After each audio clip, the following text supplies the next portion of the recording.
Et la première conférencière, Candice Delbé. Candice, je l'ai rencontrée avec Joël il y a bientôt 4 ans, je crois. On était allé écouter une de ses premières conférences qu'elle faisait pour présenter les bazars de la santé. Et elle m'a énormément touchée. De ce courage, de cette résilience qu'elle a fait vraiment preuve en partant de rien et en montant ce si beau lieu.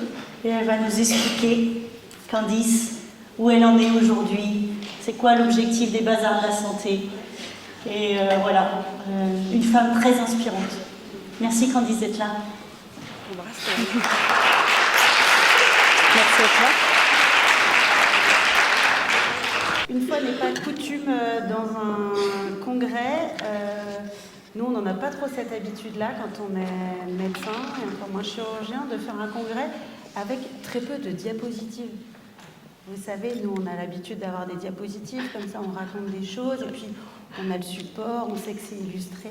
C'est un challenge pour moi de vous faire 45 minutes de conférence avec 3 diapositives, c'était le format que Virginie m'a demandé et je vais essayer de le relever le mieux que je peux. J'ai pris moi mon retour ici pour ne pas avoir à vous tourner le dos et j'espère que faire quelque chose, c'est un exercice qui est de plus en plus fréquent pour moi, parler de moi pendant au moins la moitié de la conférence ne va pas trop vous blaser, mais plutôt vous expliciter pourquoi j'en suis là aujourd'hui. Donc moi, Candice Delbé-Dupas, je suis chirurgien maxillofacial, c'est ça mon premier métier. Je suis praticienne hospitalière à l'hôpital de Vichy depuis 2014 où je suis revenue à temps plein et je suis formée de la faculté de médecine de Clermont-Ferrand. Et je suis ravie d'être là aujourd'hui, j'aurais jamais imaginé un jour être sur cette estrade face à l'amphithéâtre, où j'étais il y a 25 ans, plutôt par là, en première année de médecine. Merci infiniment Virginie, Joël, de cette invitation au congrès de santé intégrative. Il faut imaginer que le terme pour moi de santé intégrative est un terme que je n'avais jamais entendu il y a encore 3 ans. Quand le projet des bazars de la santé commençait à frémir très fort en moi, que je sentais toute cette santé globale et je ne trouvais pas le mot adapté pour l'expliquer aux gens dans mon projet. Et puis en fait, ce mot existait déjà, c'est la santé intégrative et c'est une joie vraiment pour moi de venir vous présenter ce projet aujourd'hui puisque ça rentre complètement dans le cadre de la santé intégrative. Cette faculté de médecine, il y a 25 ans,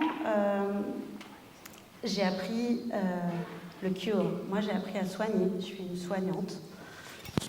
Il y a 25 ans, on ne m'a pas appris le care. Je n'ai pas appris à prendre soin. Et j'y repense beaucoup cette année parce que Margot, ma nièce, 18 ans, est en première année de médecine. Et je revis toutes ces choses qu'on ne m'a pas appris. On ne m'a pas appris à prendre soin de mon sommeil, où j'ai bossé des nuits entières. Et puis après, dans mon métier, avec les gardes et les astreintes, à me réveiller à n'importe quelle heure du jour et de la nuit, à travailler des fois 3-4 semaines d'affilée, tous les jours. Ça, on ne m'a pas dit que c'était pas normal pour la santé globale. On ne m'a pas appris non plus à bien manger. Par contre, je sais très bien manger n'importe où, n'importe quand et n'importe comment. J'ose pas vous dire comment j'ai mangé pour vous rejoindre aujourd'hui dans ma voiture. On ne m'a pas appris qu'il ne fallait pas que j'arrête le tennis, que j'adorais, pour bouger, pour pouvoir lutter contre ma sédentarité. On ne m'a pas appris aussi qu'il ne fallait pas que je lâche le théâtre. C'était important en fait pour ma soupape de mes émotions. On ne m'a pas appris aussi que l'expression de ma créativité c'était important pour mes émotions, pour mon mental. Moi qui adore coudre, peindre, qui adore danser, chanter. D'ailleurs je m'excuse pour les 2 protagonistes juste avant moi, je n'ai pas dansé puisque j'avais besoin de relire un peu ce que j'allais vous dire. Ça on ne me l'a pas appris. On ne s'est pas posé cette question-là il y a 25 ans. J'essaie de l'apprendre à ma nièce.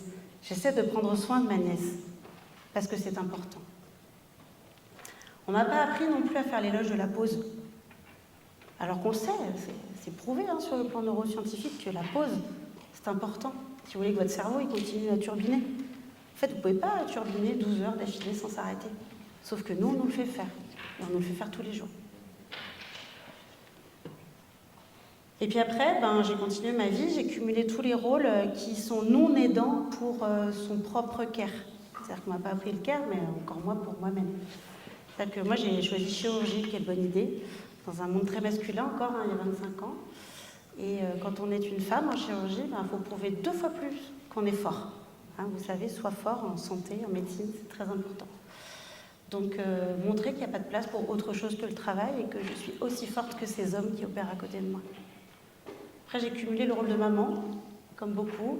Alors moi, personnellement, après un gros parcours du combattant, on ne saura jamais d'où venait cette infertilité. Est-ce que c'était le stress chronique? On ne le saura jamais.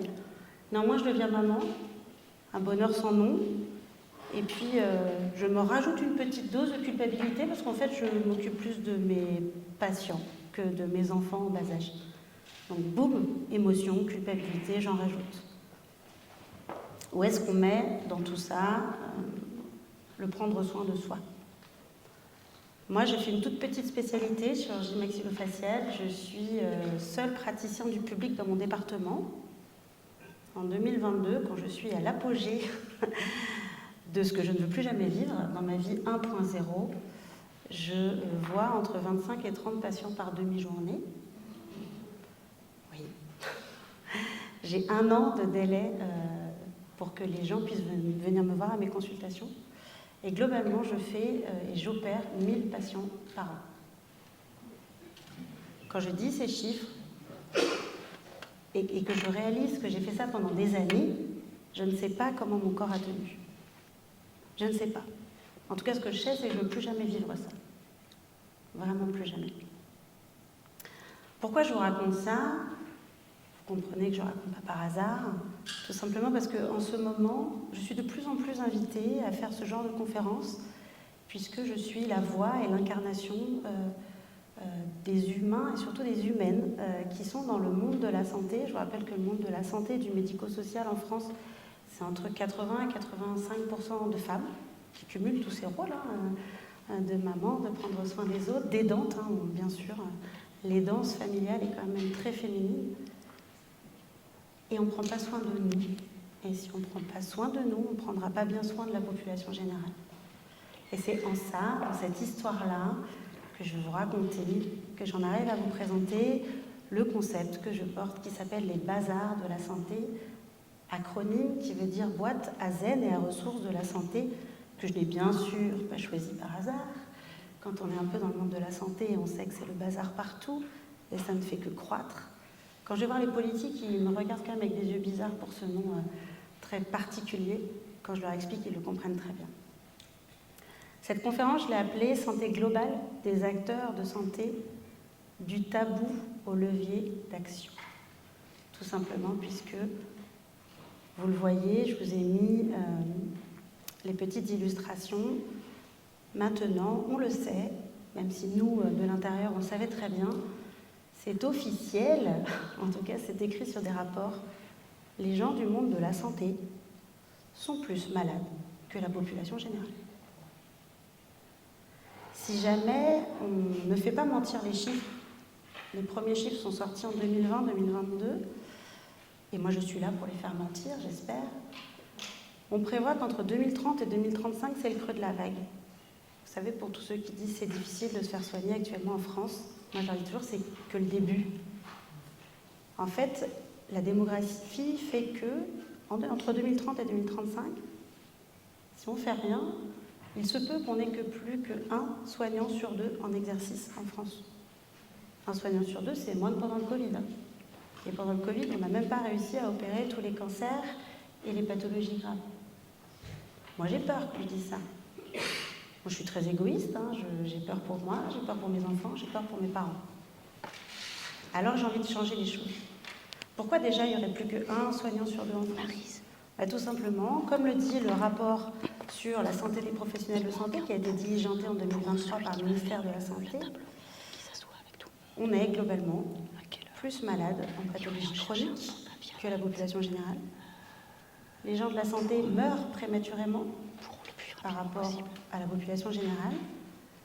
Et ceux qui ont compris ce qui est en train de se passer, et on ne peut pas leur jeter la pierre, ils changent de métier, ils se reconvertissent et ils essaient de sauver leur peau.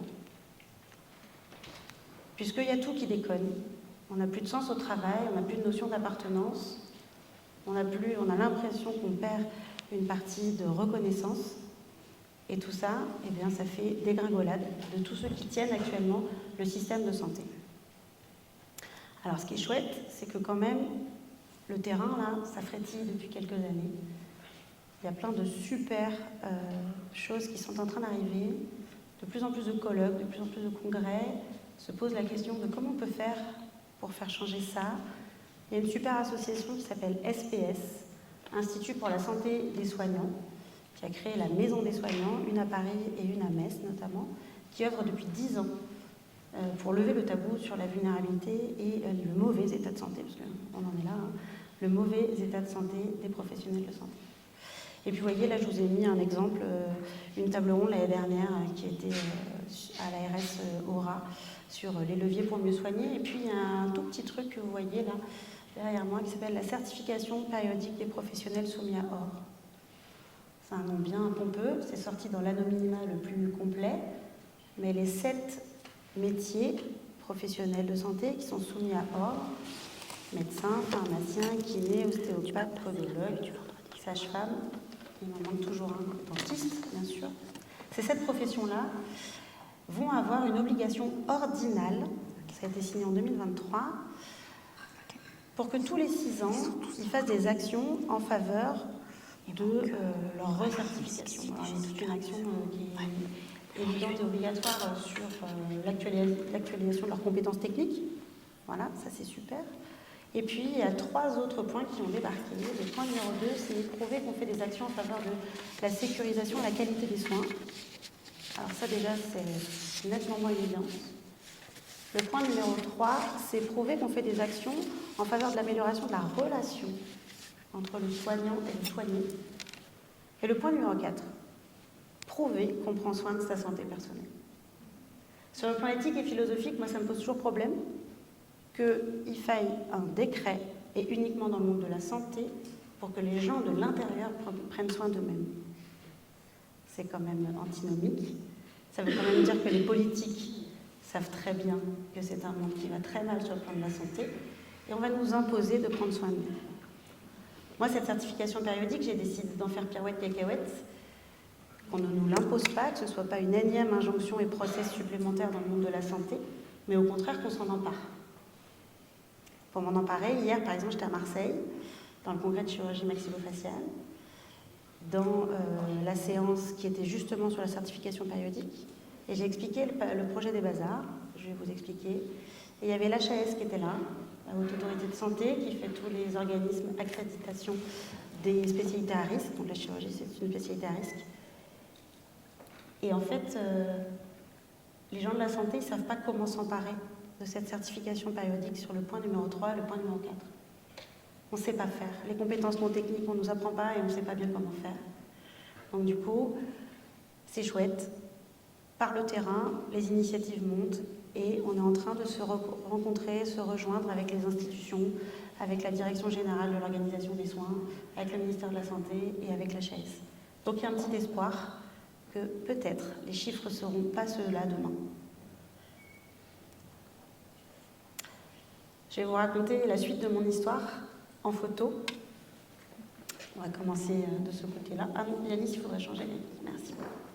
Avant cette photo, où je suis sur ma terrasse avec un pouce emmitouflé, je fais un petit burn-out, petit. En 2012, j'ai 30 ans. J'ai une spécialité où j'ai pas d'interne dans l'année au-dessus de moi, j'ai pas d'interne dans l'année en dessous de moi, donc je suis toute seule sur 3 ans. Et j'en bave un peu pendant mon clinical, c'est un peu raide. Donc effectivement, petit burn-out. Il ne devrait pas y avoir le mot petit devant burn-out, on est bien d'accord. Mais bon, quand on est dedans, on dit c'est un petit burn-out. J'arrive à tenir le coup sans être arrêtée, je reprends, je suis pas mal suivie par le psychiatre et une année d'antidépresseurs et ça passe le cap. Et je vous raconte cette évolution en balance. Donc ça c'était 2012, 2016. J'ai une première révélation, je suis formée au sein de mon hôpital il y a une formation d'hypnose extemporanée de soins. Moi, j'y vais, je vais être très honnête, parce que je suis curieuse.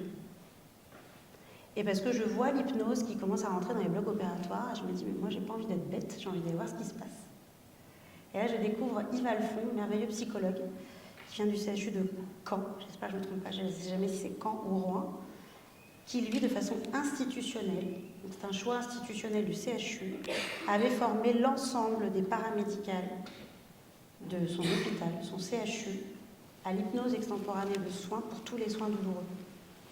Extraordinaire. Il m'apprend ça, et là, c'est une révélation pour moi. Les neurosciences, c'est génial.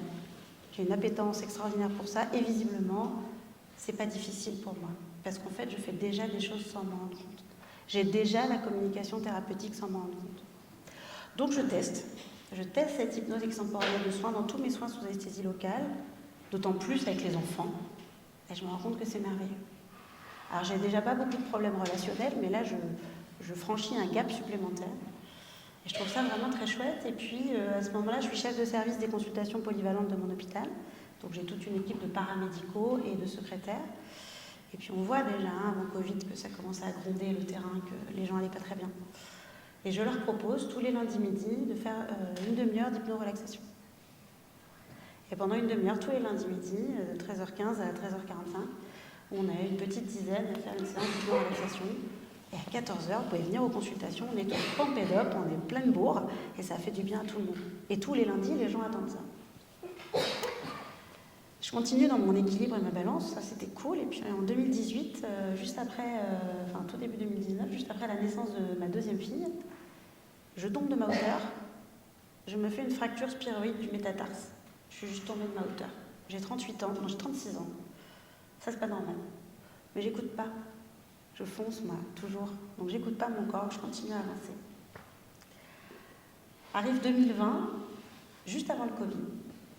J'ai une collègue dermatologue qui vient toquer me voir au sel de l'hôpital. Elle me dit « Toi, tu t'es trompée de métier. » Je dis « Merde, je crois que je le fais pas trop mal en tout cas, j'avais l'impression. » Elle me dit « Avec la personnalité que tu as, tu n'aurais jamais dû faire chirurgie. Je viens de faire une formation qui s'appelle Process Communication Modèle. Tu n'as pas du tout le profil du chirurgien. » Je dis « Bah quand même. » Bref. Ça m'intrigue parce que je suis comme d'habitude, je suis toujours curieuse. Et du coup, je prends ma meilleure amie sous le bras, qui est médecin généraliste. Quand on est chirurgien et médecin généraliste, il n'y a aucune formation que vous pouvez faire ensemble. Aucun congrès, rien du tout. Mais quand même, je dis, ça a l'air d'être une formation sur la communication, on doit pouvoir faire ça ensemble, viens. Bon, on a la bonne idée de s'inscrire le 17, 18 et 19 mars 2020. Ça doit vous rappeler quelques dates. Je suis dans le train avec Anne-Sophie que M. Macron annonce la fermeture des écoles. Je dis, oh là là, ça va être compliqué cette formation. Et du coup, on sent le stress global en France monter. Et du coup, je fais ces 3 jours de formation, on les fait quand même, sous stress. Et là, je découvre, c'est une révélation pour moi, la Process Communication Modèle. Je suis formée par Jean-Luc Monsampès, qui est médecin de formation, qui a fait 20 ans de médecine de maladies infectieuses, 20 ans d'industrie pharmaceutique et 20 ans où il a créé, un peu moins de 20 ans, il a créé son institut de neurosciences, l'Institut Repère à Paris. Et c'est lui qui me forme.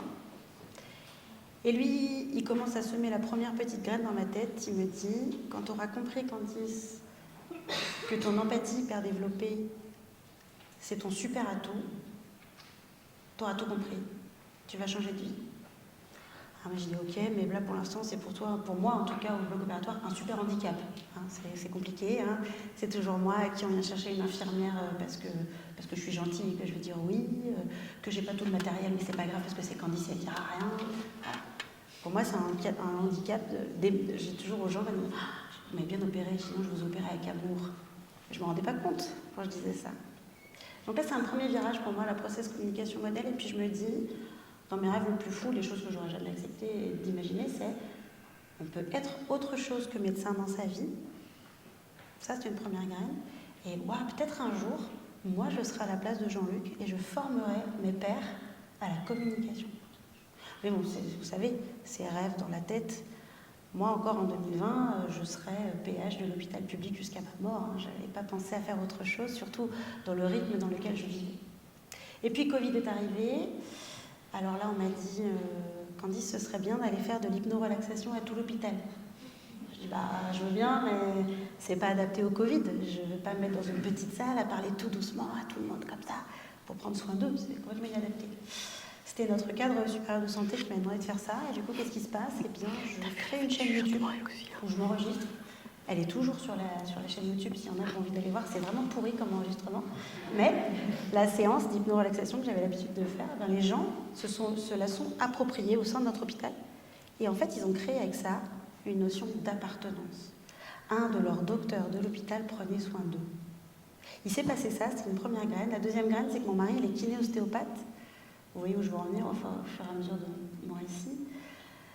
Et lui, il a fait venir tous ses potes kiné-ostéo, les psychomotes, et puis pendant cette période de no man's land où on avait le droit de faire ce qu'on voulait dans les hôpitaux pour prendre soin des gens, eh bien, on était autour de 200 séances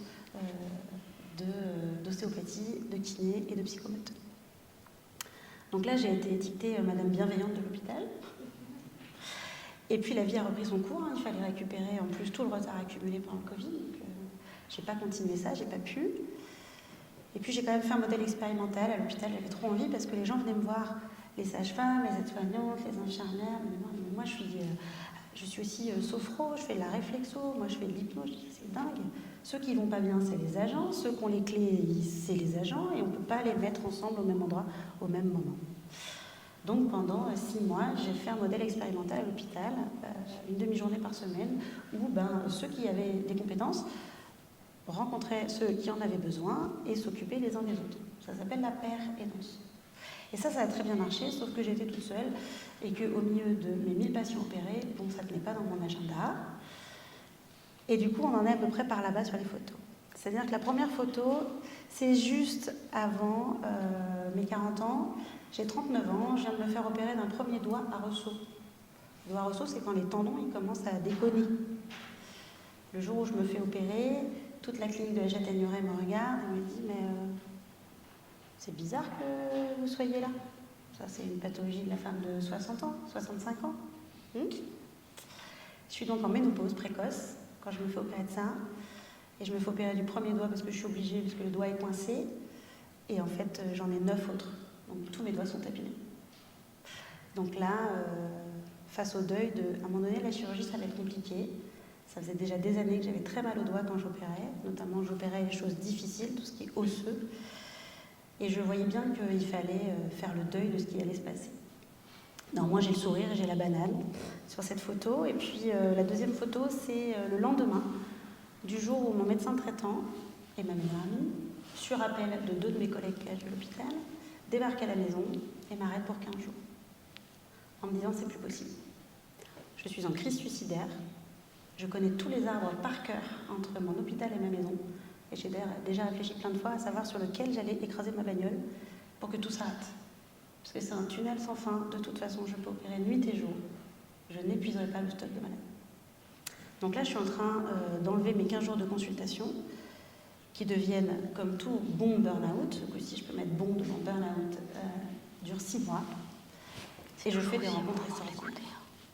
Je suis extrêmement bien suivie par le médecin du travail, par le psychologue du travail, qui m'a quand même suivie pendant 2 ans, tous les 15 jours. J'ai fait 3 ans d'antidépresseurs, j'ai arrêté il n'y a pas très longtemps. Et surtout, je réapprends à vivre. Je me remets à marcher, à sortir, à me rendre compte que la nature peut fonctionner. Elle n'est pas tout le temps malade ou cassée, comme on a l'impression que c'est le cas quand on est dans le monde de la santé.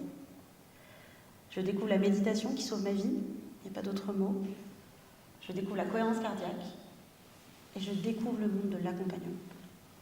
Je découvre une merveilleuse réflexologie et je renoue avec la micro-kiné qui m'avait suivie pour mon infertilité. Ça prend du temps à réapprendre à vivre, mais ça se passe bien parce que c'était solide, ça a pris le temps nécessaire et j'ai créé des bases solides.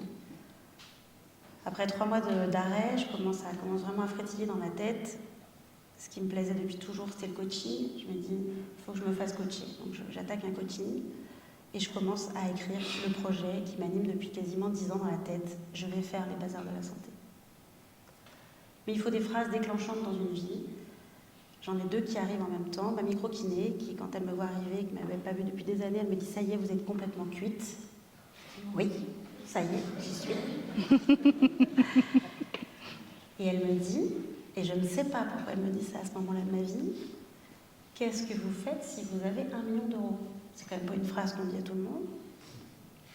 Je dis, mais je sais exactement ce que je fais si j'ai 1 million d'euros. J'achète un ancien hôtel-restaurant et j'y crée la santé globale pour tous les acteurs de santé, comme une école Montessori pour leur apprendre à prendre soin d'eux. Elle dit, pourquoi vous ne le faites pas? Alors, il y a 2 problèmes avec ça. Le problème, c'est que je n'ai pas 1 million d'euros. Et le deuxième était que l'endroit où se passe le bazar de la santé maintenant n'était pas à vendre. Et elle me dit, et est-ce que ça vous arrête? Vous savez, ces phrases qui, dans une vie, vous font complètement changer. La graine était plantée. Et c'était impossible pour moi de faire demi-tour à ce moment-là. La deuxième graine qui a été plantée, c'est quand je me suis dit, mais si je fais le projet, moi, il faut que je me reconvertisse. De façon partielle, mais il faut que je me reconvertisse. J'ai envie et besoin d'être coach, et j'ai envie de m'améliorer pour enseigner les compétences psychosociales. Donc il fallait que je signe mon parcours de coach, qui a duré 2 ans, et il fallait que je signe ma formation en process communication modèle. Il fallait un budget pour faire ça, et il fallait en fait une autorisation interne, surtout, pour faire ça. Parce qu'on ne peut pas être chirurgien à mi-temps, ça n'existe pas normalement quand on le dit. Et la deuxième phrase qui déclenche tout, c'est Julien, qui est le parrain de mon fils, qui me dit « Mais tu sais que ton diplôme de médecin et de chirurgien, personne ne te l'enlèvera jamais.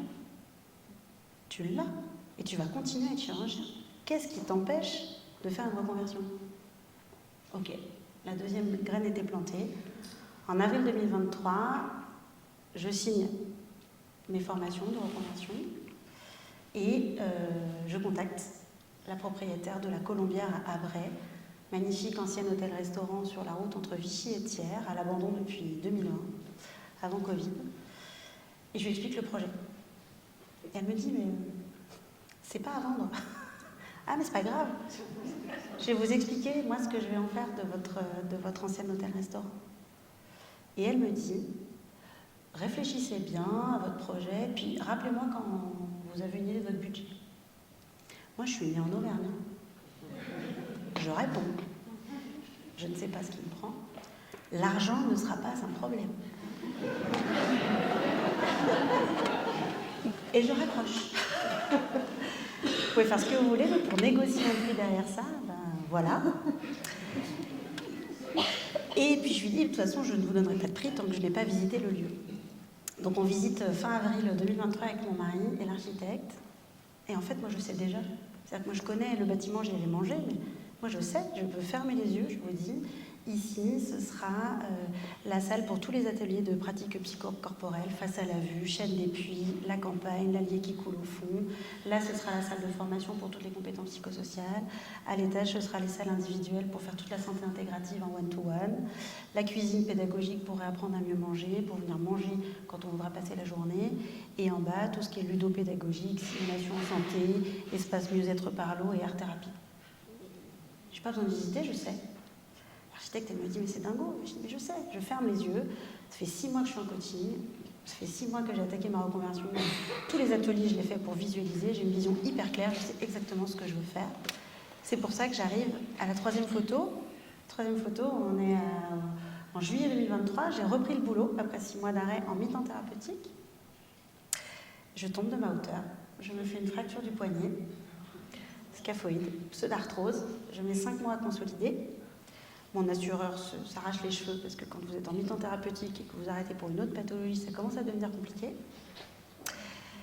Mais j'ai un mental de winneuse. C'est pour ça que j'ai mon mari qui m'a fait ce magnifique gant d'Ironman, parce qu'en fait, je sais où je vais. Je sais pas quand, je sais pas quand est-ce que je vais arriver au bout, mais je sais exactement où je veux en venir. Et j'en viens à vous présenter ça. On est en train, et on a ouvert les premières portes mercredi soir, je suis très fière de vous le dire. On crée un centre de ressources pour faire de la prévention primaire, santé physique, mentale et sociale, des acteurs de santé. Comme la définition de l'OMS de la santé, vous savez que ce n'est pas que l'alimentation, le sommeil, la lutte contre la sédentarité, c'est la vision globale. C'est typiquement ce que vous prenez, la santé intégrative. On va faire un centre holistique, non ésotérique, c'est très important, on est obligé de l'écrire partout, évidemment. Et on va réapprendre aux gens à prendre soin d'eux pour mieux prendre soin de la population générale. La population visée, c'est tous ceux qu'on appelle les acteurs de santé dans notre définition. Les acteurs de santé, c'est les professionnels du monde de la santé au sens large. On prend nos secrétaires, nos assistantes dentaires, nos ambulanciers, jusqu'aux médecins, pharmaciens, dentistes, en passant par nos infirmières, nos aides-soignantes, bien sûr. On prend tout le monde du médico-social, les éducateurs spécialisés, nos assistantes sociales, nos aides à domicile et j'en passe. On prend tous les étudiants de ces secteurs qui sont extrêmement en détresse. Petit chiffre au passage, un interne se suicide tous les 18 jours en France. On ne devrait pas mourir de soigner les gens, et encore moins quand on apprend à soigner les gens. Et on aura aussi des journées dédiées aux aidants. Pourquoi ? Parce que tous ces gens-là, ils ont en commun le fait de faire passer la santé des autres avant la leur. Et c'est pour ça qu'ils ne sont pas en bonne santé, c'est pour ça qu'ils consultent toujours trop tard, c'est pour ça que les dépistages, on les fera peut-être plus tard. Parce qu'il y a toujours plus grave que nous. Ça c'est sûr, hein. Je leur dis, il y a toujours plus grave que vous, parce que globalement, vous voyez des morts. Donc oui, il y a toujours plus grave que vous. Sauf que si vous n'êtes pas en santé, qui va prendre soin de vos patients ? Donc c'est ça notre population. Les ateliers, on fera des ateliers autour de la santé physique, bien sûr. On ne peut pas imaginer une bonne santé sans une triade évidente autour de l'alimentation, réapprendre à manger, autour de la lutte contre la sédentarité, réapprendre à bouger, et autour du sommeil, réapprendre à dormir. Toutes ces choses qu'on nous demande de dire tout le temps quand on est soignant, mais qu'on ne fait pas nous-mêmes. Le message ne peut pas passer si on ne l'incarne pas soi-même. Et je suis très bien passée pour vous le dire. J'ai un IMC à 33. C'est pas bon ça pour expliquer aux gens qu'il faut être en bonne santé, mieux bouger, mieux manger. Et on a aussi le droit d'être vulnérable et de se montrer tel que l'on est. Et ça, c'est important. La deuxième partie du volet, ce sera la santé sociale. La santé sociale, c'est surtout dans la population des soignants, est très mauvaise. On a complètement oublié de se dire que c'est important que les gens se voient. Premier symptôme, dans les hôpitaux, on a enlevé la relève des infirmières. À quel moment on ne s'est pas dit que l'équipe du matin devait parler avec l'équipe du soir ? Ah bon, ça a été enlevé ça. À quel moment on s'est dit qu'un service allait bien fonctionner comme ça ? On n'a pas de notion d'appartenance si on ne se voit pas. Ça ne marche pas. Donc je ne réinvente pas la poudre, hein. Je fais en sorte que les gens se voient. Donc je leur crée un lieu physique au bazar de la santé pour qu'ils puissent se voir, pour qu'ils puissent échanger. Et c'est ce qu'on a créé dès la première ouverture mercredi, la première salle qui fait 60 mètres carrés, qui coupe le minimum au possible. Vous venez comme un ami qui va prendre soin de vous. Eh bien, c'était un groupe de pairs médecins qui faisaient de l'analyse de pratique dans un cadre sécuritaire pour se voir, échanger et tout simplement parler. Parler sans tabou, parler de vulnérabilité. La dernière chose importante dans la santé sociale, et c'est prôné par l'HAS, c'est la pluriprofessionnalité. Dans la santé, on vit en pluriprofessionnel, sauf qu'on nous enseigne en silo, les uns à côté des autres et pas les uns tous ensemble. Sauf qu'on a besoin de créer du lien en pluriprofessionnel. Et Joël aura peut-être l'occasion de vous en parler, c'est ce qui est prôné par la démarche participative, notamment dans les organisations, la nouvelle réorganisation des établissements de santé. Et enfin, la santé mentale. La santé mentale, ça a une place énorme. Parce que moi, dans la médecine, on ne m'a pas appris il y a 25 ans que le plus gros des fléaux de maintenant, qui allait le plus tuer, c'était le stress. On meurt de stress actuellement. On se suicide à cause du stress. On ne nous apprend pas à gérer le stress. Sauf qu'on en voit tous les jours. Tous les jours, on a des événements qui sont stressants. Et tous les jours, on touche à notre propre humanité. On est le seul corps de métier où on est ému tous les jours. Il y a forcément des choses qui viennent gratter à votre propre humanité tous les jours. Et ça, quand on vient gratter tous les jours un petit peu de votre humanité par les expériences que vous vivez, ça s'appelle le traumatisme vicariant. Gros tabou, personne n'en parle. Sauf que ça fait des vrais traumatismes psychologiques. Et effectivement, on peut se suicider pour ça. Jacques Lamy, c'est un merveilleux cardiologue qui a fait des conférences, qui a traversé la France à pied l'année dernière pour faire des conférences dans beaucoup de CHU sur le traumatisme vicariant. En disant que tous les patients qu'il a connus dans sa carrière, qui sont décédés, il les a avec eux. Je savais pas que ça s'appelait comme ça. Ils sont là. Sauf que ça abîme. Et si on n'a pas les moyens d'échanger autour de ça, dans un endroit qui est sécuritaire, avec des gens qui comprennent ce que l'on vit, eh bien on le garde en nous. C'est ce qu'on appelle la paire-aidance. La paire-aidance, c'est d'être aidé et soutenu par des gens qui comprennent nos expériences. Donc on a besoin que les gens qui vont s'occuper de nous, au bazar de la santé, nos prestataires, ils savent ce que c'est, ils sachent ce que c'est que la mort, le handicap, l'agression sociétale. On a besoin de ça. Je le dis toujours, je peux très bien, si mon besoin là tout de suite pour baisser un peu mon stress, c'est un massage, par exemple. Je peux très bien aller chez mon esthéticienne, aller me faire masser, ça va me faire du bien. Si par contre je vais au bazar de la santé, que je me fais masser par une aide-soignante ou une infirmière qui est formée en toucher massage, peut-être qu'à un moment donné, dans cet endroit sécurisé, agréable, doux, peut-être que je vais être capable de dire là, hier, j'ai annoncé un cancer à une dame de 28 ans. Peut-être que je vais être capable de lui dire c'était dur hier, j'ai accompagné un monsieur dans son dernier souffle, c'était pas facile. Ça, je vais pas le dire à mon esthéticienne. Sauf qu'à mon aide-soignante, à mon infirmière qui est en train de me faire le massage, je sais qu'elle, elle comprend.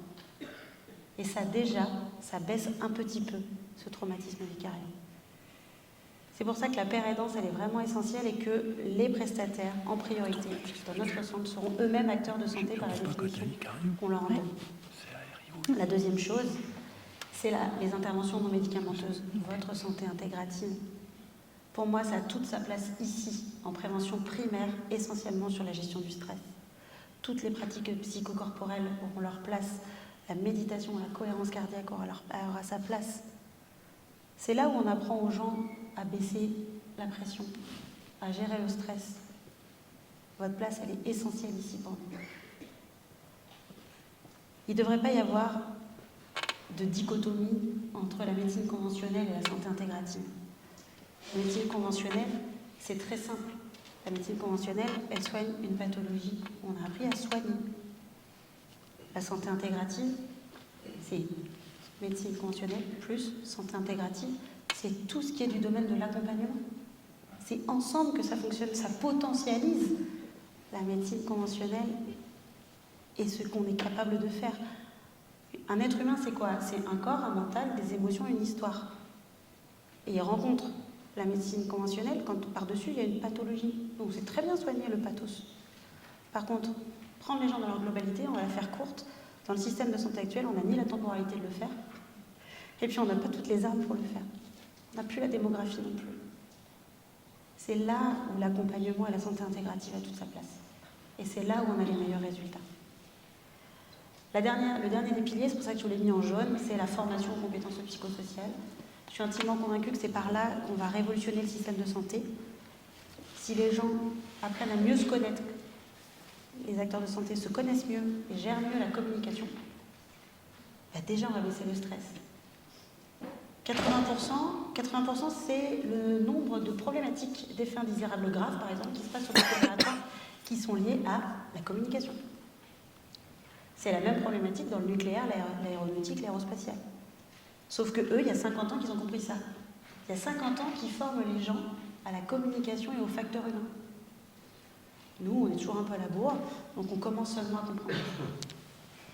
La semaine dernière, avec Joël, on était au congrès ACAVI, à Paris. Il y avait Daniel Toupillet, qui est la responsable de tous les médiateurs des CHU de France. Et bien 80%, c'est pareil. C'est le nombre de problématiques de médiation nécessaires que pour des problèmes de communication. Alors à quel moment on se dit pas, c'est là qu'il faut miser les choses.